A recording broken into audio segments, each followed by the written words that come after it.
Let's go to Wonderland.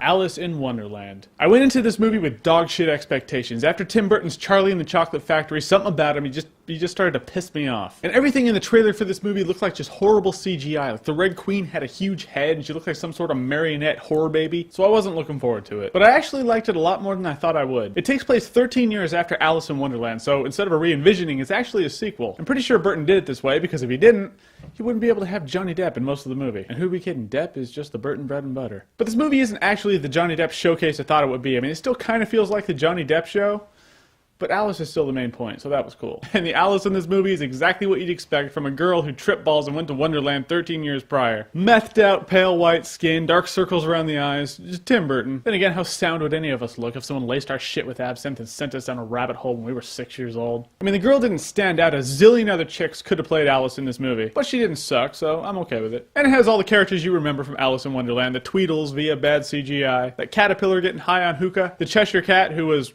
really cool in this movie. He was probably my favorite. And that really messed up rabbit. I don't remember him like this in the cartoon Alice in Wonderland, but in this movie he's all like, "It's so warm, I just need the tea, just give me the shit, just give me the tea, man, give me the shit." So the premise of this movie is Alice needs to beat the shit out of the Jabberwocky. And when you see the Jabberwocky, you're gonna think the exact same thing I did. You're gonna be like, holy shit, it's that hillbilly man-bat from Jeepers Creepers. It looks just like him. He even has that fin thing that happens with his face when he's pissed off. That's right, ladies and gentlemen. The creeper makes an appearance in Alice in Wonderland. Now, it's rated PG, but there are some scenes where kids might, I don't know, freak out. There's a scene where Alice needs to cross a moat of blood by stepping on the heads. Severed heads! So if severed heads freak your kids out, you might want to pass on this one. Or at least that scene.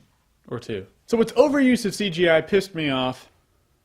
Shut up. That's different. This had bad CGI in some scenes. Like the Tweedles. And making everyone weird and unproportionate was just unnecessary. Like the Knave of Hearts, his body's all stretched out, which means it's CGI, which means he moves like this. Alright, let's go, let's kill people. Alright, yes, I'm the Knave of Hearts, let's do it. Here's my sword.